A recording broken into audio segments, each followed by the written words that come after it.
So I'm very pleased to be here with Shihan Bert Mollen from Koryu Uchinadi, and Bert's kindly agreed to talk to us a little bit today about Riai-Tegumi. So perhaps, Bert, you could start by telling us a little bit about your background in martial arts. Thank you, Alan. I'm very honored to be in this interview. So thanks for the opportunity. Also thanks to McCarthy for allowing us to move forward with this food for thought interview. How did it all get started?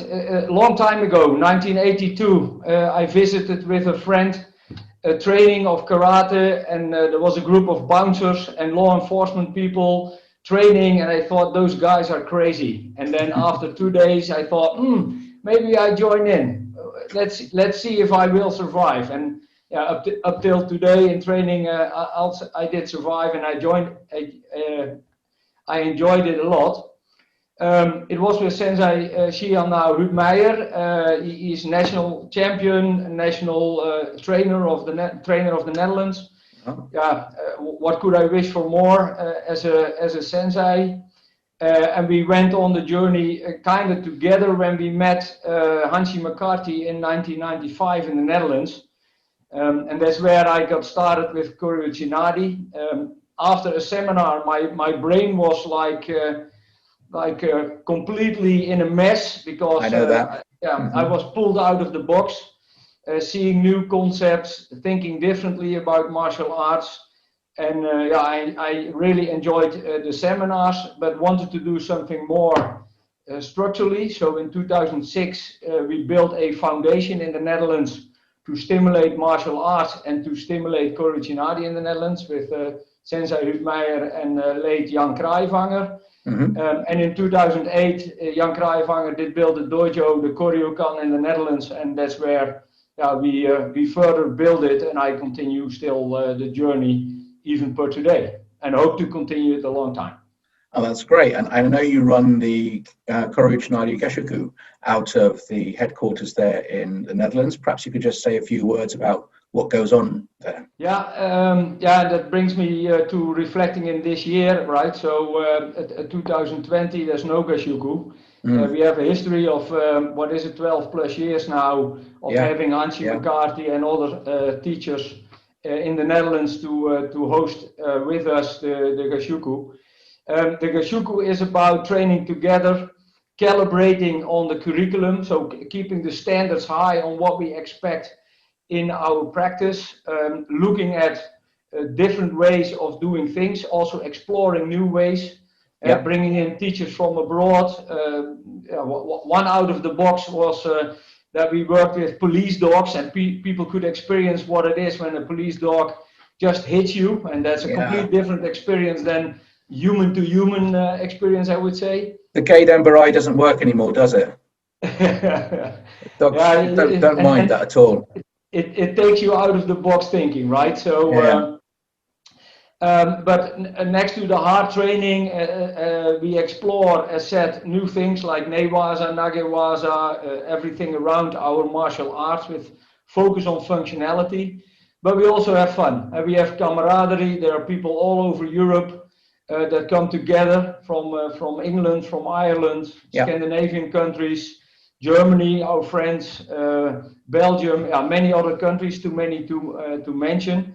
And it's just fun to meet each other, to talk about the art, to work together, and learn from each other. Very important, because everybody brings their perspective and their lens of our art.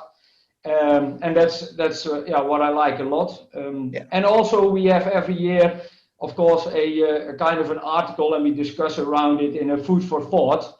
And since we don't have the gashuku this year, I think this series of interviews is a really good platform to share some thoughts around some of the things that are essential to Koryu Uchinadi. Well, so talking of your thoughts then, one of the things that is practiced a lot at the gashuku are the Koryu Uchinadi two-person drills. Could you say a little bit about what you think the role of those drills are in KU? Absolutely. They are an essential element in everybody's practice of Koryu Uchinadi. And I think it's also how we differentiate in our thinking around the art to many other styles. Of course, people can use and look at two-person drills. We have embedded it deeply in our curriculum. You can look at it as a technical exercise and exchange with an opponent, with two people at a certain level, at a certain speed. But you can also play around with it and use it as a template to increase resistance, to look at positioning, add other stuff in it. The nagewaza in the Shiuuke drill, also to see, okay, what is the moment where there is a balance displacement? What is the moment that you would, what type of throw into a drill like Shiuuke? So the two-person drills are a basic template for looking at habitual acts of physical violence and the defensive teams. Which is kind of an evolution, I guess. Could you tell us how you evolved from two-person drills towards Riai-Tegumi? Now, yes, and I like that a lot, right? Riai-Tegumi is adding another dimension to it. It is adding unpredictability, both from a physical perspective, from a mental perspective, from a techniques perspective. So it's very important to make sure that that you start from the basic template of a two-person drill and then start adding techniques, but also start to increase resistance until things go wrong, and you need to anticipate and move it into a different direction of the exercise.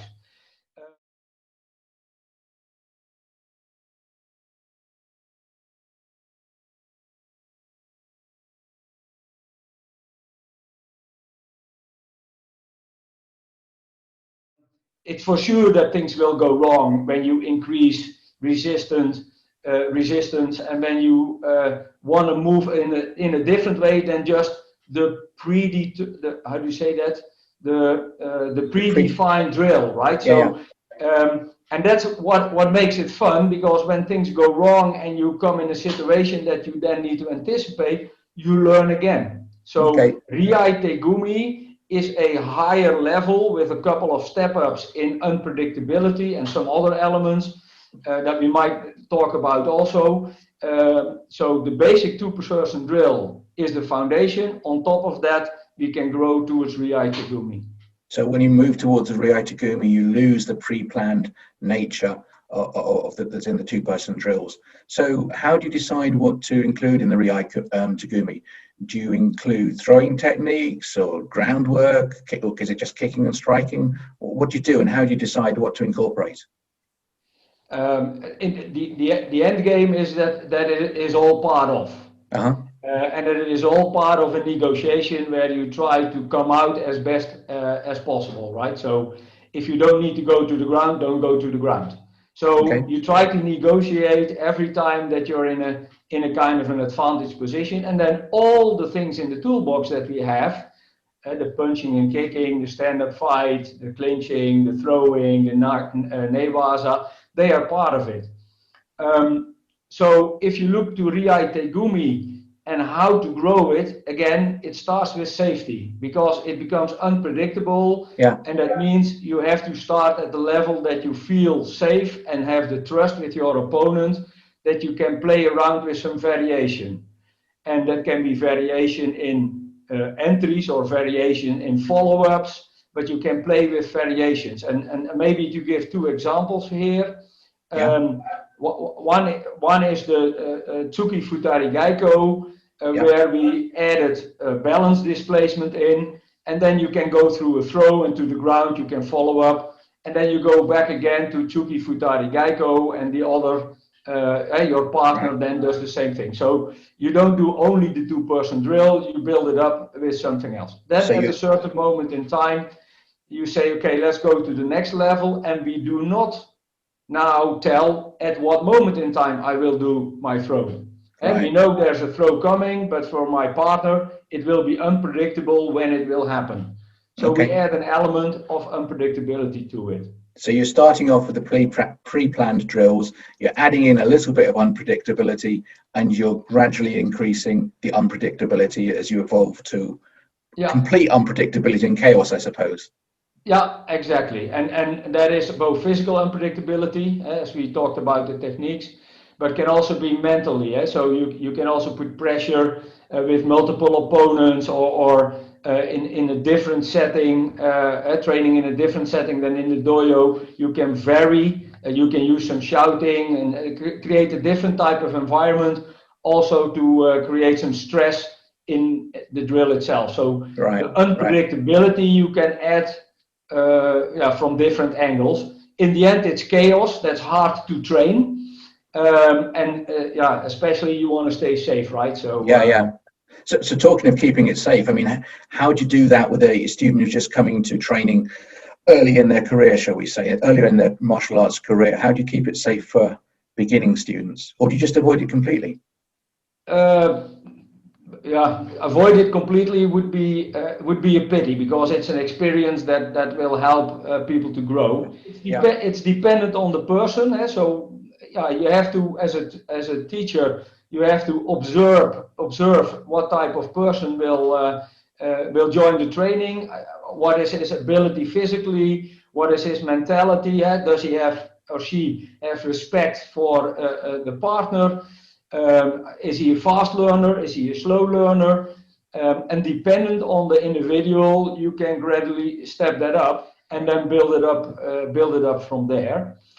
In general, so if I connect your previous question and this question, then we can dissect Riai-Tegumi in the individual techniques. So you can teach people the individual techniques, the kicking and the punching and the throwing.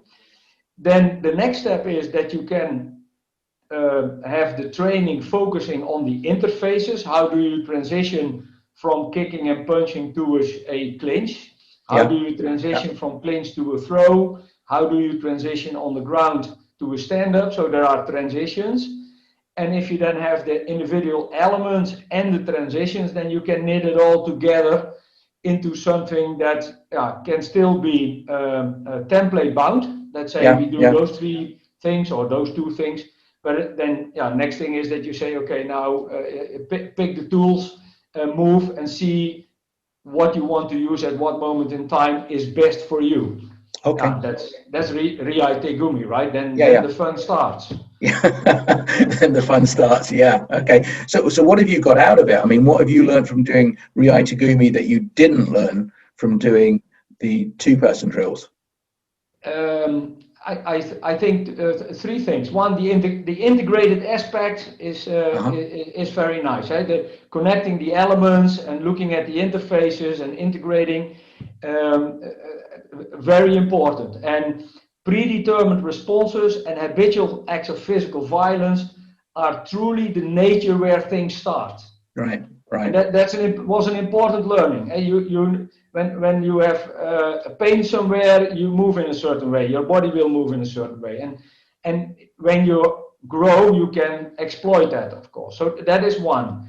Secondly, and in our normal drills, we tend to go via flow. But if you learn the Riai-Tegumi, you start to play it as a kind of a chess game. You start to anticipate. You see the biomechanical movements. You see opportunities coming by, and you can start playing with acceleration and deceleration of your own movement in order to create an advantage in the situation. Right. And thirdly, and I think that is for me also a critical element. It is about timing. Right. Force is important. Big guys have a big advantage of force. Many people have to use different approach, and for me as a short guy, timing is almost everything. If I'm too late, I'm done. If I'm too early, no effect. So about the timing of the technique and timing of your movement is critical for success of the outcome. So I guess you've seen that you've improved by going through this process. Then because you've learned to improve your timing of your techniques, you've grown. Do you see that in others too? Do you see them improving when they're practicing Riai-Tegumi? So you can train timing type of elements and the feeling type of elements also separately. It becomes harder if you don't have any basic understanding in a Riai-Tegumi already. Then it's very hard to let it come out in practice. You have to build it up from the basic elements, and then you can use it into Riai-Tegumi. if I go back to the learnings of Riai-Tegumi, then the insight was that it is of utmost importance to pay attention to timing. Right, right. So you've seen improvements both in yourself and in others then? Yes, that's absolutely true. And yeah, the learning journey and the elements of learning are so big, and there's so much to explore. And in Riai-Tegumi, there's so much variance. Yeah, you cannot train everything before.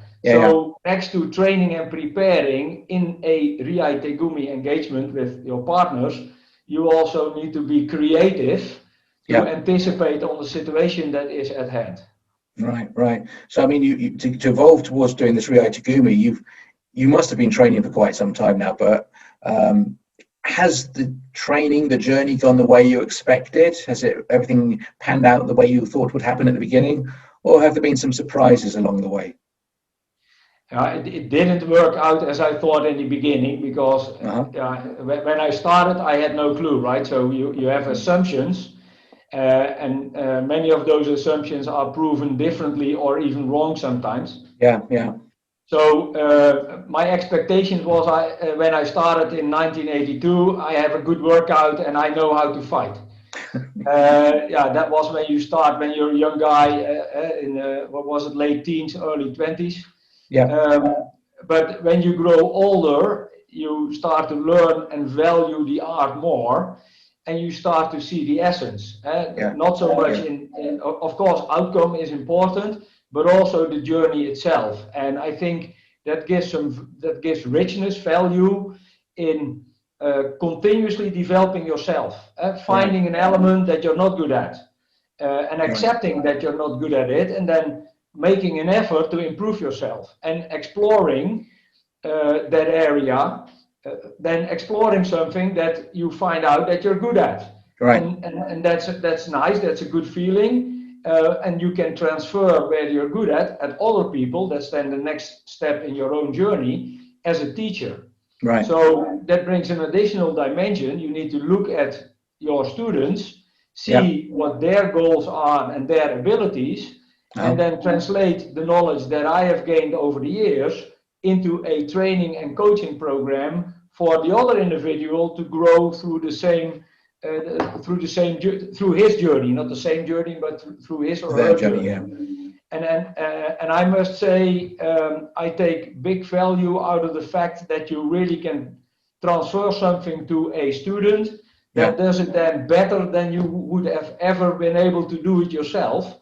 That's great. And the same thing, if you explain something and people start to play around with it and come with the creativity of different solutions that also work, then they also give something back that I can learn from. And that's of massive. That's a massive motivation for myself just to continue on this path. Bert, thank you ever so much for your time. Thank you, Alan. Bye-bye. Bye.